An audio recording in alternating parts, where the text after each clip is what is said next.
تو بیری کے پتوں کو گرم کر کے اس سے نہایا جاتا ہے. بیری کے پتوں کو گرم کر کے اگر آپ نہائیں گے بہت زبردست جسم کی صفائی ہوتی ہے. لیکن صابن سے ہی نہا لیں کافی.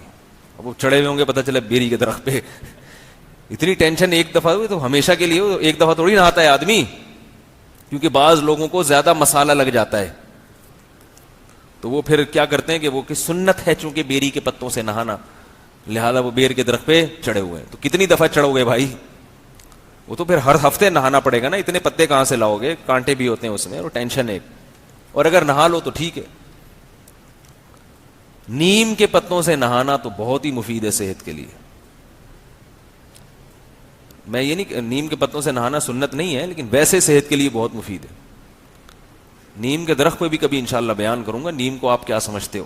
خیر, تو آپ صلی اللہ علیہ وسلم نے فرمایا کہ نہانا خوشبو کا, تو خوشبو کا جو استعمال ہے وہ بدبو ختم کرنے کے لیے نہیں ہے, بدبو ختم کرنے کے لیے ہے صفائی ستھرائی, پانی کا استعمال, نہانا. بدبو جب ختم ہو جائے جسم سے پھر زینت کے لیے ہمیں حکم ہے کہ ہم کیا کریں, خوشبو کا استعمال کریں.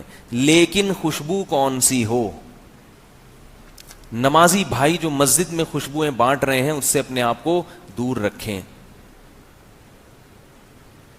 مسجد میں جو نمازی بھائی ہوتے ہیں نا, 5-5 روپے کی خوشبو, یا بسوں میں نمازی بھائیوں کے لیے خصوصیت کے ساتھ خوشبو اچھی استعمال کیا کریں, ذرا مہنگی استعمال کیا کریں. اچھی کا مطلب تھوڑی سی مہنگی ہی اچھی ہوتی ہیں, سستی والی خوشبوئیں اچھی نہیں ہوتی. آج کل جو خوشبوئیں استعمال ہو رہی ہیں وہ دماغ پہ چڑھتی ہیں, عجیب سی چیزیں لوگ لے کے گھوم رہے ہوتے ہیں اور پھر زبردستی ٹھوس بھی دیتے ہیں, لگا بھی دیتے ہیں.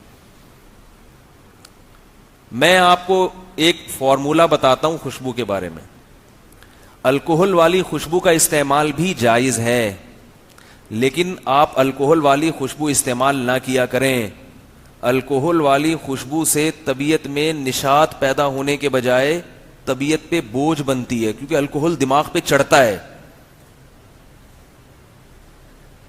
جب آپ الکوہلک خوشبو استعمال کریں گے تو دماغ معطر نہیں ہوگا. وقتی طور پر مزہ آتا ہے, خوشبو محسوس ہوتی ہے, لیکن سر میں درد بھی ہو سکتا ہے, زکام بھی ہو سکتا ہے, اور طبیعت پہ بوجھ پیدا ہوتا ہے. تو جو نان الکوہلک خوشبوئیں ہیں جو خاص طور پہ عرب کنٹریز میں استعمال ہوتی ہیں, وہ خوشبوؤں کا اپنے آپ کو عادی ڈالیں. وہ میٹھی خوشبوئیں ہوتی ہیں, ان میں مزہ ہوتا ہے. پہلی دفعہ میں وہ اچھی نہیں لگیں گی آپ کو, لیکن پھر آپ کو ان کا چسکا لگ جائے گا, اتنی زبردست ہوتی ہیں. میں نے دیکھی یہ گوروں کی خوشبو بھی سونگھی, عربوں کی بھی. عربوں کی خوشبو بڑی زبردست ہوتی ہے, لیکن پہلی نظر میں آپ کو اچھی نہیں لگے گی وہ, کیونکہ دیسی ہے. عود استعمال کیا کریں, عود, اوریجنل عود کہیں سے مل جائے. عود کی جو اچھا خوشبو میں ایک خاص بات یہ بھی ہوتی ہے, جو دیسی خوشبو ہے نا, دیسی خوشبو, دیسی کا مطلب یہ نہیں جو 5-5 روپے میں نیمبو کا نچوڑ کے اور اس میں چینی ملا کے بیچ رہے ہیں. ہو اوریجنل, صحیح ہو, مشک ہے, عنبر ہے, عود ہے. یہ جو اوریجنل خوشبوئیں ہیں مہنگی ضرور ہوتی ہیں, تو تھوڑی لے لیں بھائی. تو یہ جو خوشبوئیں ہیں ان کا استعمال صحت کے لیے بھی مفید ہے. عود کا جو استعمال ہے نا, اس سے آپ کے دماغ کو تقویت ملتی ہے, قوت ملتی ہے, اوریجنل عود جو ہے. اور یہ جو آپ پرفیوم استعمال کر رہے ہیں یہ چھینکیں شروع ہو جائیں گی آپ کو. یقین نہ آئے تو آپ ایسا کریں کہ اپنی گھڑی جو ہے نا اس پہ اسپرے کیا کریں روزانہ الکوہل والا. آپ دیکھیں گھڑی کی چمک 3-4 دنوں میں یا 1 مہینے میں خراب ہو جائے گی, اس کی پالش اترنا شروع ہو جائے گی. اس کا مطلب اس میں وہ جو الکوہل ہے نا وہ اتنا خطرناک ہے کہ وہ لوہے کو خراب کر رہا ہے. تو جب آپ کے پھیپھڑوں میں جائے گا تو پھیپھڑوں کو خراب نہیں کرے گا وہ. کیوں بھائی, غلط کہہ رہا ہوں؟ وہ آپ کے دماغ میں جب چڑھے گا تو دماغ کو خراب نہیں کرے گا وہ. اس لیے نان الکوہلک خوشبوئیں استعمال کیا کریں. تو اوریجنل عود ہے وہ لے لیں, اوریجنل کہیں سے بھی نہیں ملتی آج کل, تو اوریجنل کے قریب بھی اگر ہو تو بھی چلے گا. مشک لے لیں, یہ چند ایک ہی خوشبو ہیں. میں تو یہی استعمال, عود کے علاوہ اپن کو کوئی پسند ہی نہیں آتی ہے. مجھے جتنے لوگ خوشبو کا تحفہ لا کے دیتے ہیں میں وہ رکھتا ہوں سجا کے, جیسے ہی کوئی قریبی دوست ملتا ہے اس کو وہ گفٹ میں دے دیتا ہوں. تحفہ قبول کرتا ہوں میں, اور ان کا اس ہدیے کو بھی میں اچھی نظر سے دیکھتا ہوں, لیکن میں استعمال نہیں کرتا. استعمال لگی بندی خوشبوئیں ہی کرنی چاہیے. ہاں اگر کوئی بہت سمجھ میں آ جائے زبردست پھر رکھ لیتے ہیں. تو خیر بات کہاں سے کہاں چلی گئی. تو خوشبو بدبو ختم کرنے کے لیے نہیں ہے, بدبو ختم کرنے کے لیے آج کل کیا کہتے ہیں لڑکے, بدبو آ رہی ہے اسپرے مارو, چلو بھائی. بعض دفعہ کمرے کے اندر سے بو آ رہی ہوتی ہے, واش روم میں بدبو آ رہی ہے, تو بجائے واش روم دھونے کے کیا کرتے ہیں, اسپرے مارا. خواتین کیا کرتی ہیں, گھر میں بچے نے پیشاب کیا ہوا ہے, پوٹی کی ہوئی ہے, بدبو آ رہی ہے, کوئی مہمان آئے, ہائے ہائے بدبو آ رہی ہے, کیا کریں بھائی, بدبو آ رہی ہے تو پیمپروں کو پھینکو لے جا کے جگہ پہ, فرش کو دھو, کارپیٹ سے پیشاب کو دور کرو. نہ نہ جیسی کوئی مہمان آئے, وہ جو روم اسپرے ہوتا ہے نا, وہ مارا. اب جیسی مہمان آئے, ماشاء اللہ کتنے صفائی پسند, یہ نہیں کہ وہ نیچے پیمپر چھپا کے رکھا ہوا ہے. اور بچے چڈی جو میں جو گھوم رہا ہے نا پیمپر میں, اس کے اندر بھی بہت کچھ مال مواد ماشاء اللہ پڑا ہوا ہے, وہ اس کو لے لے کے گھوم رہا ہے وہ, لیکن بچے سے بھی خوشبو آ رہی ہے, اسے اٹھایا ہوا ہے. یعنی کہ یہ نہیں پتا ہوتا کہ میں نے اٹھایا ہوا کیا کیا ہے, بچے کے ساتھ میں نے اور کتنی قسم کی چیزیں اٹھائی ہوئی ہیں. یہ ہمارے معاشرے میں ہو رہا ہے, سستی ہے سستی. تو بدبو پہلے ختم کریں پھر خوشبو, یہ ہے پیغمبروں کی سنت.